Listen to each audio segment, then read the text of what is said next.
Hi, my name is David P. Shapiro. I'm the owner and managing partner of the law office of David P. Shapiro, located in San Diego, California, where my firm helps good people regain control of their future when charged with a crime. In this video, I want to add to a previous video I did on AB 1950. AB 1950 was signed into law here in California and became effective law January 1st of 2021. And AB 1950, for most offenses, shortens the maximum probation period from 3 years on felonies to 2 years, and on misdemeanors from 3 years to 1 year. Now I say most because there are certain exceptions, but historically, especially here in San Diego, if you are convicted prior to 2021, if you are convicted or were convicted of a misdemeanor offense, in all likelihood, you would be getting put on probation for 3 years. Now, misdemeanor summary probation is not really much of probation, but you would still technically be on probation. Most offenses now, 2021 and beyond, has a max of 1 year probation. So now what happens, that's pretty clear if you get convicted and you're sentenced in 2021 or 2022, but what happens, let's say, if you got convicted in 2019 and you're currently on a 3-year grant of summary misdemeanor probation? Well, that's where you want to reach out to, ideally, the attorney who represented you the first time, if you're satisfied with their representation.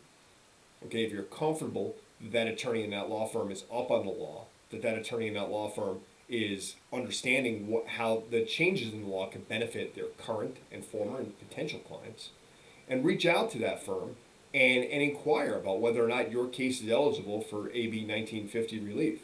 San Diego is sort of on the fence about what the district attorney's office is doing as we are in January of 2021 about what the district attorney's position is on retroactivity. Meaning, are they going to object, if you were originally sentenced to 3 years probation, now you want to get it shortened because of AB 1950.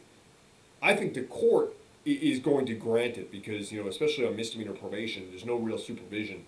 And if you've done what you need to do, what's the point of being on this sort of ghost-like probation status with no real benefit to anybody?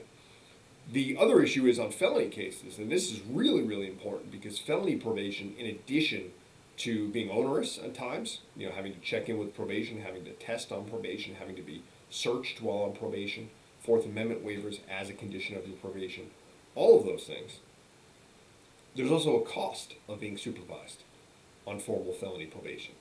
And on felony probation, most, with exceptions, felony probation periods now are capped at 2 years.